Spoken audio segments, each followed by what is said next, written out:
So Max Lucado is a preacher, teacher, communicator, writer, all those things that you heard in the introduction. Uh, but gosh, I mean, what a storyteller Max Lucado is. And so, but I'm going to get to that. First, I want to just say too, when you approach the task of teaching and preaching, in particular preaching, where does the process begin for you? Because you're preaching on a regular basis. Where does it begin for you as you begin to think towards that Sunday message? How far away? That kind of stuff. Mm. Well, by the way, thank you so much, Ed. I'm really, really grateful for the chance to talk about this topic. I love the whole world of the whole pulpit world. You know, all the preaching, the teaching, the study, everything involved with it, and thoroughly appreciate the opportunity to swap ideas with some folks, and maybe to be an encouragement, because it could be hard work. It is. So I am into a pretty good rhythm, and probably for like the last 15 years, have been in a rhythm where I'm able to uh, land on a sermon series, which is a challenge sometimes in and of itself. But I'm able to land on that sermon series about 4 or 5 months in advance of when I begin preaching it. And because about 15 years ago, there was a sabbatical I was able to take and get ahead. I've been able to kind of maintain that and stay ahead of the game. And so, consequently, I have about half of the sermons prepared for, let's just say, a 12 or 13-week sermon series before I begin the sermon series. And I've come to learn that's pretty unique. Forever I was finishing my sermon on Saturday morning for the Saturday night service, and when I was able to create that space is when I found like that I could really uh, enjoy the process more, Ed, and and that extra time of the sermon being finished and not needing to be preached for about 6 weeks. It's extraordinary, the difference, because Mm. it can marinate. I have experiences in life that I'll go back and thumbtack to that sermon that I wouldn't have had otherwise. I come across some insights, maybe some scriptures that I thought, oh wow, that fits in that message. And so right now I'm in that type of rhythm where I'm able to identify the sermon series and then prepare about half of the lessons before I begin preaching them. And that's really a game changer for me. So how much of it is done how far ahead? I mean, it sounds like a lot more than you used to. It's certainly a lot more than I'm used to. Yeah. So, but give us a little more detail. How much, how far? Uh, I would say at least 50% of the sermons are complete. And when I say complete, a complete manuscript, all of my sermons are candidates for books. I've been Right, right. accused of having no unpublished thought, and that's probably true. Yeah. Because and knowing that ultimately or eventually this particular sermon will need to be a chapter in a book, then I just go ahead and type the whole thing out. When I first began preaching back in the early 80s, I was an outline guy. I just had notes scribbled on an index card, and but now I, I I type up, 2,800, 3,000 words, 3,200 words, knowing it's going to ultimately be a chapter in a book. I might as well go ahead and get it in good Mm. shape. And so that is finished. Like, for example, just this morning, I worked on lesson number 8 in a series on the life of Elijah that I will begin the sermon series, Ed, in 3 weeks. So Wow. I'm again, I know this is really rare, but No, no, it's unheard of. It's not really it's rare. It's unheard unheard of. of. I've Yeah, never heard. I mean, everyone else is talking about what they're doing Wednesday and I know, Friday. I know. And I get that. And that was me forever. And I Yeah. guess that the reason that when you asked me about, I kind of read into or I took advantage of your question to say, I would suggest the one thing that has helped me more Yeah. than anything else in all these years of preaching is to get a huge head start Okay. on a sermon series, and whatever I just had a conversation with a guy the other day who was asking, is it worth it for him to approach his church leadership and request a study break, because he feels like he's just, cramming for exams every Saturday night. And I said, by all means, do whatever it takes. If you can get a 6-week study break to give you some, breathing room, so that you can truly just live with that scripture, or live with that story, or live with that Bible character for several weeks in advance. That to me was the game changer. It first happened to me in a book called, it eventually became a book called Facing Your Giants, and it was a study of the life of David.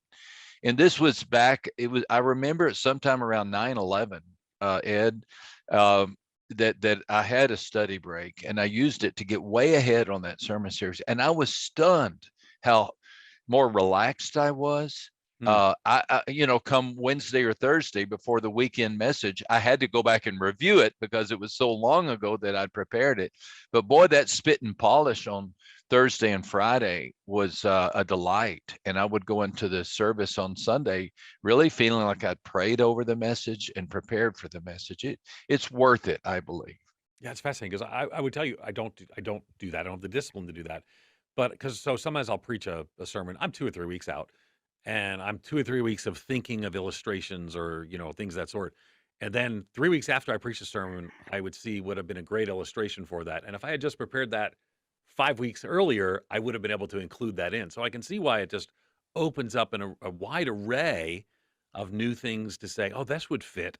So when I'm assuming you're working on computer. Do you have like these files and you can go back to, oh, I can add something to that and I'm going to do that in 6 weeks and I can drop that in? How do you update as you go? Yeah. Great question. Great question. I write everything out longhand. I use, if you'll allow me just to reach over and grab one of these. This is those people who are participating in our message, viewing it.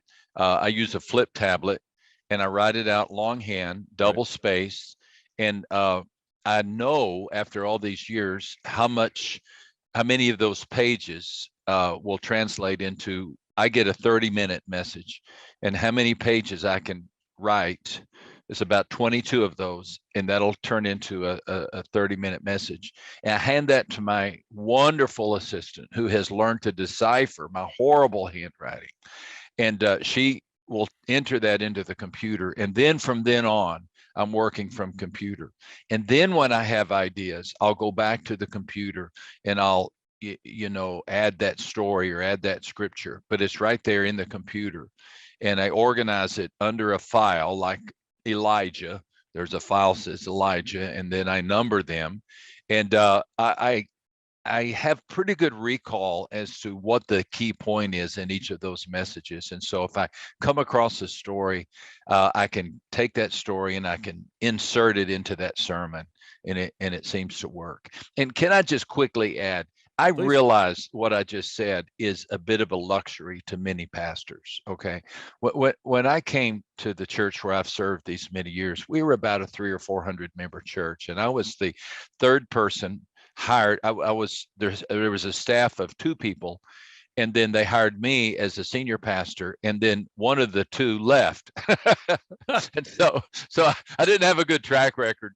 And I remember, and I know very well what it's like to lead a medium-sized, mid-sized congregation or Yeah. smaller church. It's very time intensive and demanding. So maybe what I'm describing is a bit of a luxury, because once we had a larger staff, more staff people, I was able to have a little more elbow room. I had an Right. executive pastor, I had a better team. So I get that. I acknowledge that this could be a luxury that happens as the team grows. I do think it's worth pursuing if at all possible. Yeah, but you could do the level of pre-planning. It's not like you're adding more work. It's more like you're backing up the timing on the work.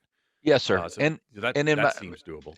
my conversation with the young pastor about a study break, I said, well, let's just brainstorm. Do you have it? Could it be maybe during a summer, or could it be Could it be guest speakers from around town? I said, you can count on me for one or two of those, or maybe there's a retired pastor who would like to come in and needs, to be honest, a little honorarium and can work for 6 weeks. So there's ways to create a gap of study that I think make it doable for people of any size church. Yeah, that makes sense. And you're right. Probably the study leave may be a little bit harder to do, but partly what we're even with this series, this Great Communicator series, we are recognizing that people are in different experiences, but we're gleaning so much from the conversation about best practices, and this is super helpful. Your longevity of preparation is fascinating to me. So, talk to me how many hours, I should say, not necessarily because they're spread out, but how many hours a week are you in study? I actually know that we're recording this during your study, so I know you sometimes break your rule. I won't tell anybody. I'll do But anything for Ed Stetzer. I'll do thank you, brother. anything. But how many hours a week does Max Lucado spend working on sermons?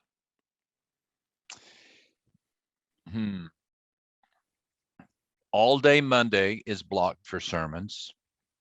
All day Tuesday is blocked for anything, hodgepodge. If somebody comes up to me after church and says, could I get 10 minutes with you? I say, okay, next Tuesday.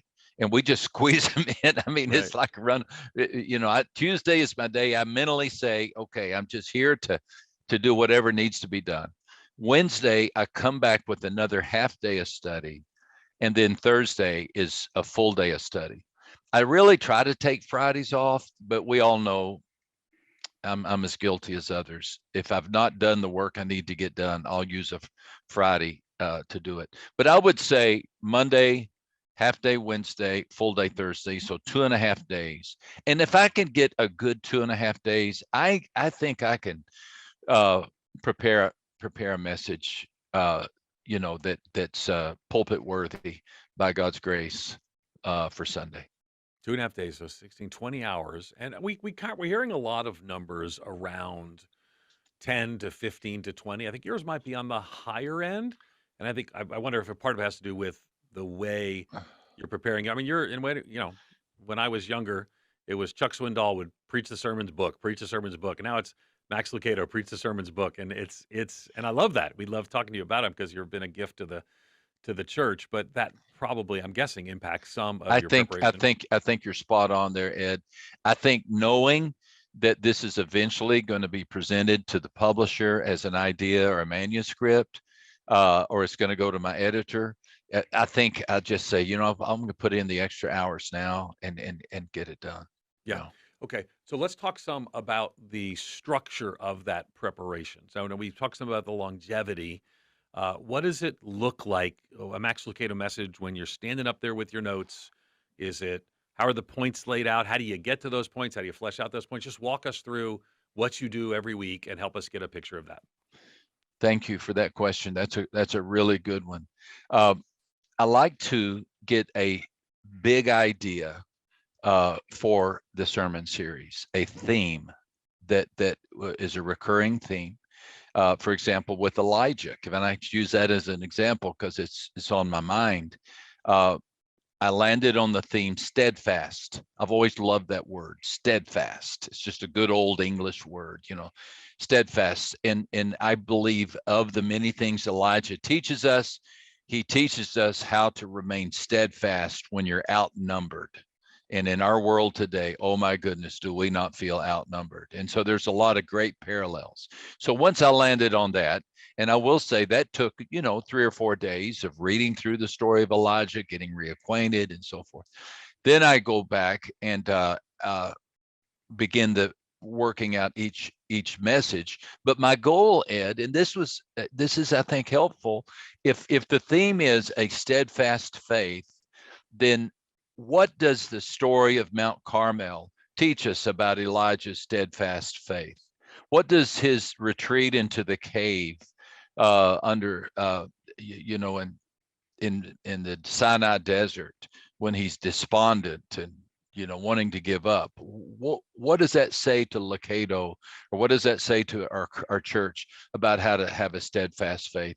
So I try to be pretty stubborn with that question. What does each one of these incidents have to do with creating steadfast faith? So I've even gone so far as to take a question like that and write it out and stick it on my computer screen, so I'm reminded not to chase rabbits. And I want to bring every message back to bear to answer that one question. Okay, And so I let try me to, ask you, so make sure I understand. So when you're saying like the steadfast faith, that's the theme of the entire series, then yes, each sir. individual message. Okay, I got you. Yes, All sir. right. I'm sorry if I wasn't clear. No, no, I Yeah, was what I didn't track it, but that makes sense to me. So yeah. that's the overarching series theme, and Uh-huh. then you start sewing it into the individuals. Absolutely. Okay. Absolutely. Now, I love character studies, and so I think that's a great way to tackle some of these topics. One of the challenges of a character study is that it's hard to find sometimes what is the central theme, because so many different things happen. But if you can find one, I think that really helps. And so then I just dig in, and uh, I I like other pastors, I have a pretty good library, and I'll create a book of just about everything that's been written in English on the story of Elijah. Commentaries. You mentioned Chuck Swindoll, Priscilla Shirer. I'll find everybody that I can find. I'm sure I've overlooked some, but everybody that I can find, and I'll buy 8 or 10 books, and I'll sit there and read what each person said about this particular event in the life of Elijah. And also, I've already jotted down some of the thoughts I have about that event in the life of Elijah. And soon a message begins to emerge. And I write it out in longhand, give it to Karen, and she types it up. Okay. All right. So um, the series theme, and then I want you to come down even a little bit more into a granular level. So now it's I know you're months before you're preaching it, but what does it look like to build an outline for you for that message, individual message, not the series, but the message itself? Yeah, I appreciated what you said about Andy Stanley, because he's great about an opening. He truly is, and I And I think don't. that's We didn't say that on recording, but we talked to him about just the ability of his introductions are just stunning. okay. Okay. Well, they are. His introductions are great. Well, let me just back up. Yeah. I was kind of going down a part of your question Okay. that you really didn't ask. For me, the outline consists of just what they taught us back in communications at Abilene Christian College back in 1971. Say what you're going to say it, and say what you said. I've never quite gotten away from that. Yeah. So I'll say it. I want to give it summarize the whole message in one sentence. That's a great tip I was given many years ago. Declare what you're going to say. The story. If you struggled with depression, you have a friend in Elijah. Mm-hmm. Does that surprise you? We never thought Elijah, who stared down the 450 prophets on Mount Carmel. So then I'm digging in, but you know what depression is like. Then I might tell the story of my mother, who battled depression her whole life. My dad called it the blues. He told my brother and me, when she's like that, just leave her alone. And I might retell that story. And you can relate maybe to Naomi Judd, who died by suicide just a few months ago. Why? And I found a great quote, or a powerful quote from her life. And then here's how Elijah found himself in a cave of depression. And so I'm into the message. I'll tell about Jezebel and Ahab. Got to set the context again. But then let's follow him as he goes down all the way to Sinai and retell the story of the still small whisper. But then I want to conclude with answering the question, what do I want the audience to know? What do I want the audience to feel? What do I want the audience to do? Again, that's kind of homiletics 101, isn't it? Mm-hmm. What do I want you to know? I want you to know this. I want you to be able to retell what happened to Elijah that led him into depression. What I want you to feel, I want you to feel God's compassion.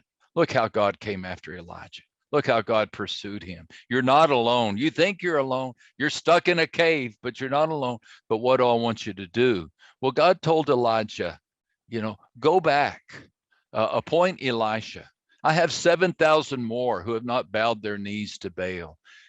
What do I want? What does God want you and me to do? Well, I think he wants us to get out of the cave, to head back, to trust him, to receive him, get back into fellowship, those kind of things. So that's a strong introduction. Mm-hmm. Then unpack the story. What do I want people to know, feel, and do? And that's kind of it. Okay. So tell me about how you bring in and how do you, I mean, even here, even in this interview, you started telling the story and I was tracking with Max. And so how does Max Lucado uh, prepare to tell a story? There's certain unique things that are just not duplicable about Max Lucado, but we all can be better storytellers. What do you do to make that storytelling effective? Boy, that is a good question. And I wish I knew the answer to it. Is it just I've natural for you? Yeah, I've always loved stories, Ed. Okay. I always have. I have a memory of um, running for some student council office when I was 14 years old. I guess it would be middle school or high school. And getting up and telling a story as my campaign speech and watching how all the other kids perked up. Mm-hmm. And it was a story that we've all used about this father who had 6 sons, and he gave each one of them a log and told them to set that log on fire, and they couldn't get the log on fire, and he said, now bring it all together, put them together, let's all work together and set it on fire. And all of a sudden all the logs were ablaze. If we all come together, we can set things on fire. I mean, that the kind of story that you can find online so quick. But I do recall, Ed, saying, wow, people really listen to that story. And then I've loved stories. I can be accused even of early on having too many stories in my sermons, instead of teaching a passage. Boy, I'm struggling to find a good answer. I Okay. think I do have a natural bent Yeah. towards stories. I No, I read mean, them, I collect them. it's a gift Yeah. to it. But so how do you, I mean, give us some, because I agree with you. It just flows from you. I mean, we've spent time together and everything is a story with Max Lucado. But help me to think about, or think with me about how then do you decide which stories to use? How then do you find the stories? Those kinds of things. Okay.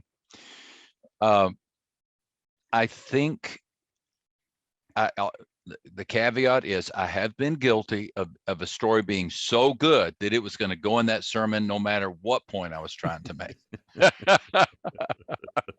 Searching for a Yeah, text now that you got a story. yeah, that's right. This story is so good.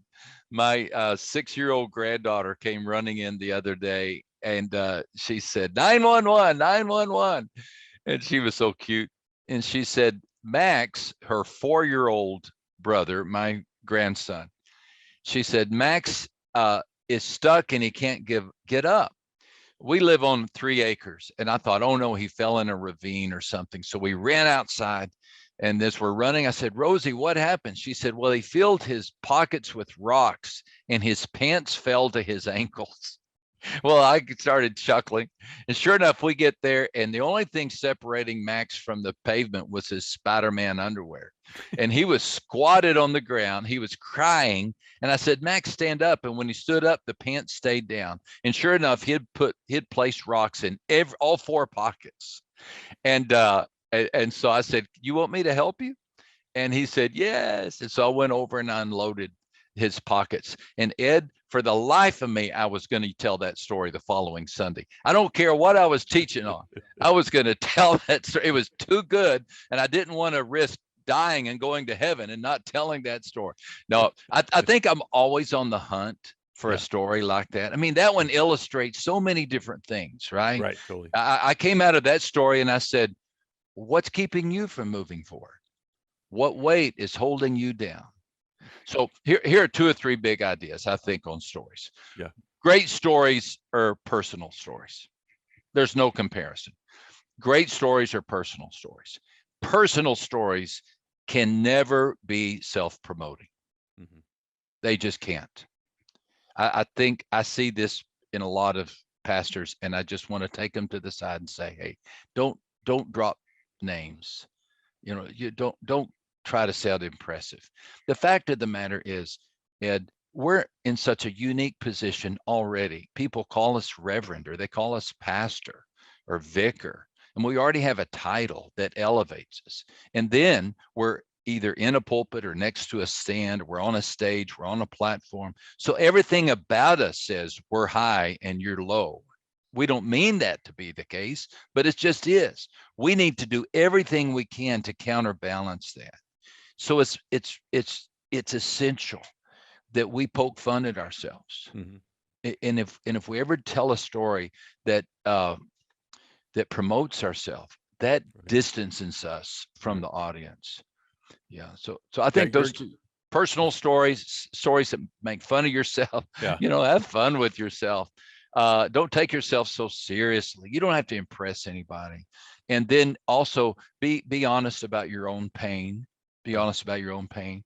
Don't load every sermon with all your problems. Right. But if you can acknowledge that you have a mother who battled depression, which Right. I will say, though I myself, I don't think I need to fabricate some story that I've battled depression. I've had mood swings, but I've not like the people in the church have. I don't want to, but I think I can talk about I'm acquainted with depression because my mother was. See, that's an example, I think, of an illustration that that Hmm. is that is really helpful. Is this Makes helpful, sense. Ed? Oh, very much helpful. How many illustrations per sermon Mm, typically, and how do you decide? yeah. I don't have a formula. Okay. I don't. Uh, I would say three or four, Okay. 3 or 4. Um, I would say most of the time I open with a story because a story grabs people's attention. I would say, I think this is a little surprising, but I would say most of the time I will inject a funny story midway through the message because people have been sitting there for 15 or 20 minutes. They need something to get them to take a good deep breath to wake them up. And nothing does that better than laughter. So I've been prone to put a joke 2/3 of the way or midway through, or tell some funny story on myself midway through, and then I conclude with a story. I love a strong story at the very end. Hmm. But I'm forever on the hunt with them. Yeah. Where do Uh, you hunt? yeah, there's no place I don't hunt. There's Okay. really not. Do you There is like? I there. remember back in the day, there was this book of 8,000 I've got it. illustrations. I've What is got that? it. Ton or something? I forget the name. Yeah, I know it. Yeah. Yeah. Now I don't use that in Yeah. books. The I don't internet sort of replaced a lot of those things. internet. Yeah. And the necessity of footnoting everything Yeah. Totally. has made and we need to footnote everything. We need Yeah. to Don't tell someone else's stories as if they're your own or your life or things of that sort. That's yeah. right, We all agree right, with that. But you just need. I mean, if you're doing a story, I've never seen you start a message without a story.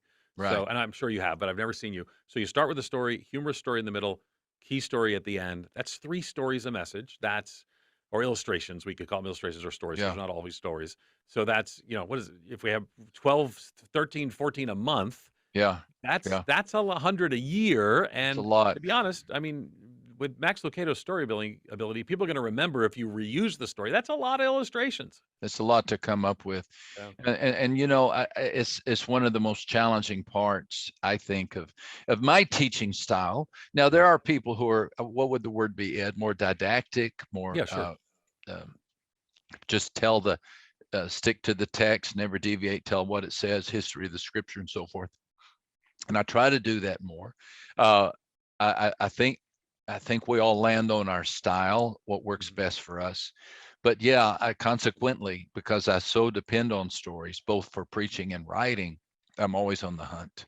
Yeah. There's So no talk to place us I don't look. about how you work and engage the biblical text in that context. And because I've seen you kind of do it, you weave the narratives together. I've seen you do well, several different approaches. So when you're working through Elijah, right, and Mhm. you're bringing these texts into your weekly messages. I focus on the story, but I know I've heard you preach. We're working through texts. What does that look like? How do you prepare the biblical text and bring it forth in your message? Trying to think of after all these years, it flows naturally. I don't Okay. really have a particular formula that I follow. But let me say this. What if I am able to reduce this weekend's message down to a single promise? Hmm. That's what I do. I'm sitting here thinking, what do I do? Sometimes we don't know what we do until someone asks us, but that's what I do. I think, what is my takeaway? What's the one thing I want people to know? And what I want them to know is that you're not alone in your depression. Hmm. Some of the greatest prophet in history battled depression. But here's what you can do. You can come out of the cave. And so once I've got those 3 or 4 big ideas, Ed, kind of like the big rocks, Right. in the jar, Right. then I go back and I think, oh, wait a second. What was that story? What was that great quote from Charles Spurgeon, where he said something about the bow cannot always be taught? And so I go dig back and oh yeah, I know where that was. And I've got a folder called depression, and I actually found that quote.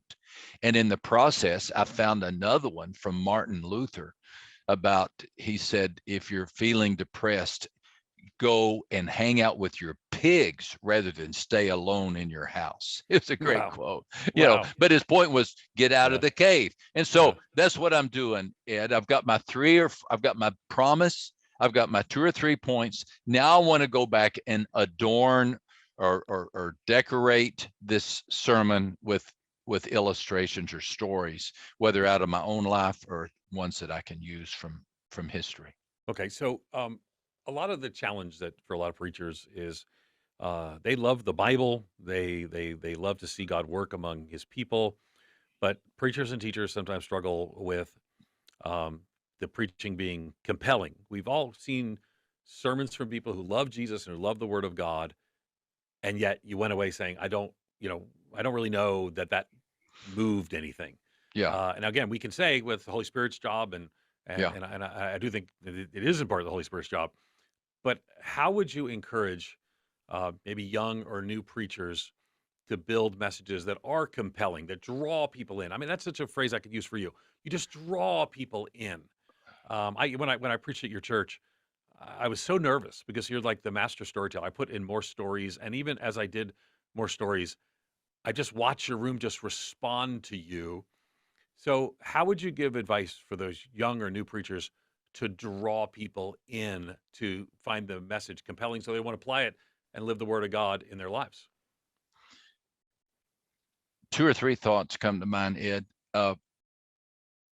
Number one, I I've heard it attributed to Charles Spurgeon, but I don't know for sure if he's the one who said it or just made it famous. But preach like there's a broken heart on every pew has been a real mantra for me, because there truly is a broken heart on every pew, even though most churches don't have pews anymore. But and then secondly, the mistake I see made more than any is in an effort to make too many points, we make no point.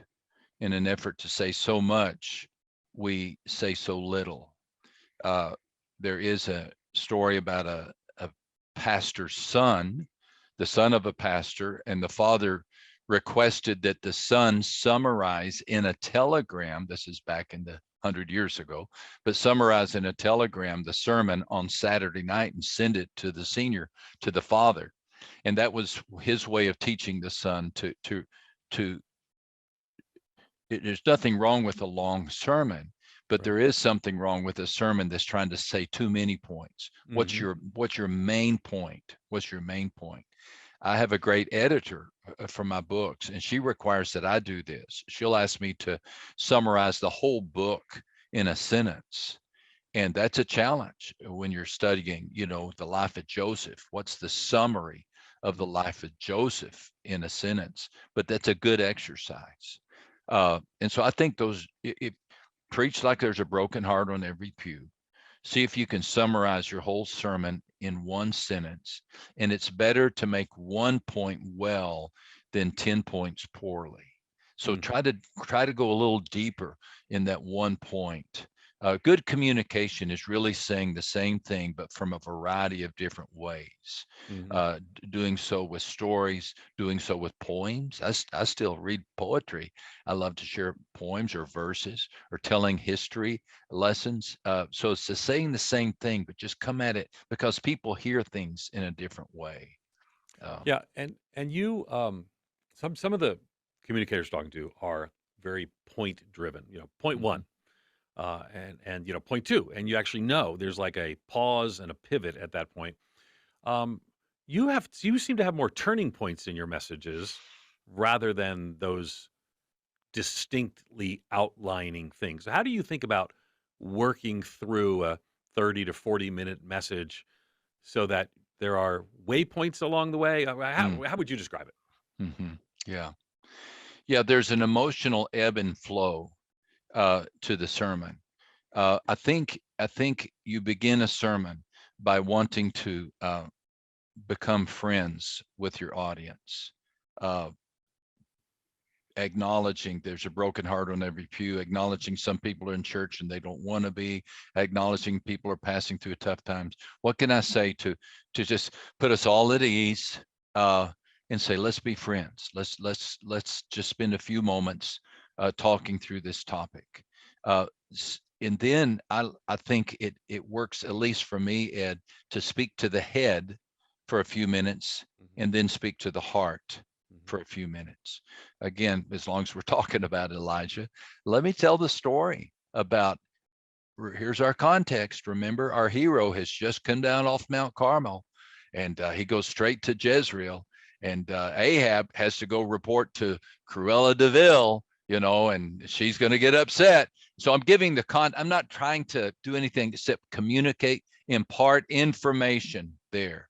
And then there's a pivot, and I say, don't we expect Elijah here to go back against Jezebel like he's already done when Jezebel announces that she's going to destroy him? But he doesn't. He doesn't. Now, I would see right there, Ed, is a great opportunity to go from the head to the heart mm. with a question, something like, are you ever surprised by your own reaction to stress? Are you ever disappointed in yourself? Or does the fog ever come over your life unexpectedly? Boy, it did to. And those kind of questions, Ed, are are really important. They're the connective tissue between getting from head to heart Mhm. and then back up to head. These questions are so helpful to connect a message together. Mhm. And of course, we're focusing a lot on your use of story and illustration. And I want to ask this in a negative way. A lot of times when I'm listening to pastors or just people, and they just tell stories, and the stories are, I just get trapped in their long story. Yeah. We've all felt this way. We're like, Uh-huh. okay, what you got to get to the point. Um, I don't find that. I still stay. I'm just engaged as you tell the story. But my guess is that you must have a way to make sure that your stories aren't too long and aren't too where people are like, okay, what's the point of this story? Because we've all felt this way. Preachers can Yeah. tell stories forever. And I just walk down the hallway here at Wheaton College, and I see professors. The students are in classes and they're telling there, and sometimes the professor will just get on me. They'll just get off on a rabbit trail. You're not doing that. How do you make sure you don't do that? Because I'm guessing along the way you've said one or two times, you know what? I just went off on a rabbit trail there and that story didn't work. How do I tighten this? What do you think? Early in my preaching, somebody gave me a copy of the book, and this is going to date probably you as well, because you will remember very well Paul Harvey and the Yeah. rest of the story. Remember when he used to I do? was literally gonna say, now you know the rest of the story talking to you at some point. That's true. Yeah, yeah. Well, I've got two little paperback books. The guy was brilliant. He The was. rest of the story, little paperback books that his son created based on that series. And I can recall getting so excited about sharing those stories, Ed, that I would tell the story and then I would look up and 15 minutes had passed. And I had spent 15 minutes telling a story. And that's not what people come to. The story Right. must serve the promise or the message of the Okay. text. The Okay. story has to. For me, again, this is all personal. But if a story is longer than 1 page of my manuscript, it's too long. It's too long. Oh, okay. Okay. Now, here's a great tool, and that is tell a long story, but it is the story of the sermon. Come back and refer to it. Last weekend, I preached a sermon again about Elijah, about how Elijah prayed for the rain to come after Mount Carmel, uh, because he knew God had said there will be rain. And so I talked about praying the promises of God. He went back up on the mountain, he prayed and he prayed and he prayed 7 times, always sending that servant to look to see if rain was coming. But I started that sermon by telling about a cooking class that my wife and I went to when we were at a resort for our 40th wedding anniversary. I did not want to go to that cooking class. I had never taken any cooking in my life. I don't want to learn to cook, but I did everything that chef told me to do because I acknowledged he was the authority and I wasn't. And it was a fun story to tell. I kind of worked it out.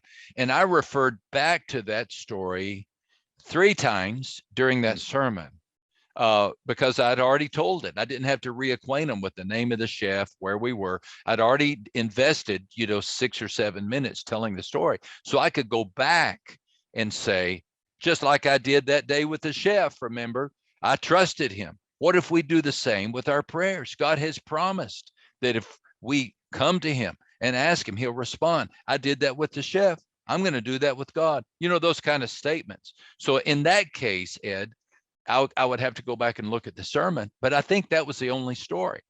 But I just used it several times. The narrative was woven Wove it through. throughout your Perfect. message. Perfect. And I've seen you do it where you weave the text together, you keep coming back to you weave in the story, and then and this is where I was going to talk about Paul Harvey. Those who don't know, was this commentator, and he'd tell a story, and it was always something you didn't know, and he'd end with, "Now you know the rest of the story."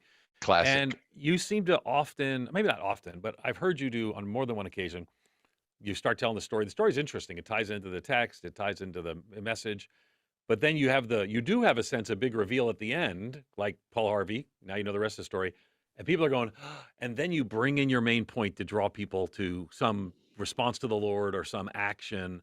So, what does that look like in your notes? Like, is it like come back to this, come back to this? I mean, give us the mechanics of that kind of storytelling. In my notes, it will be word for word. I Right, really write it out, Ed, and looking for the zinger, for right. the phrase. The zinger. Uh, Okay. uh, an example.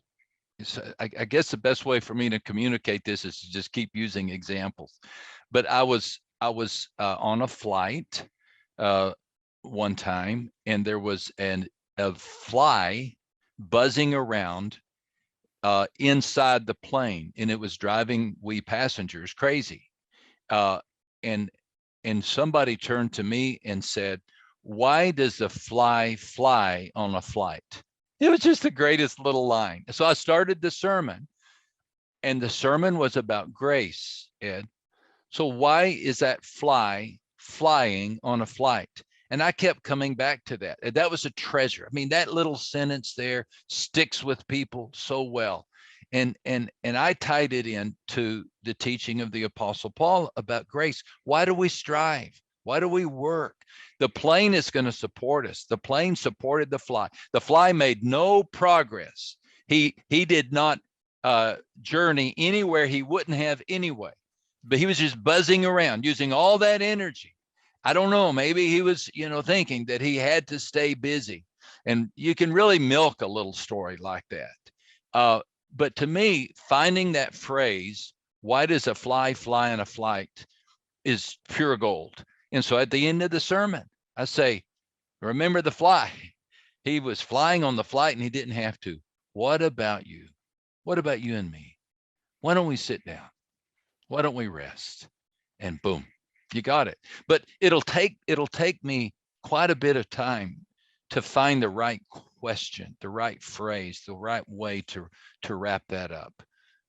But yeah, I go in up on the pulpit with my manuscript because I don't want to risk messing up that transition. Fascinating. Fascinating. Clearly, the level of intentionality. These are not off the cuff stories from Max Lucado, and I think how they're crafted and more. So thanks for taking the time to. I mean, I think a lot of folks are going to be helped, and again, I would encourage listeners not to jump in and try to turn into a Max Lucado level storyteller, but areas we can grow. I'd listen more to his preaching as well, and grow in that. I mean, you're just uniquely gifted, Max, but I think we can all learn and do better. And thanks for taking the time to talk about Well, this. you're Great, kind. I great don't series. I don't know if I've helped at all. I feel Oh, like I I did think a a lot. lot of rambling, but if I did, I'm thankful. Thanks. I Thanks. love this topic. I really appreciate it. Appreciate you.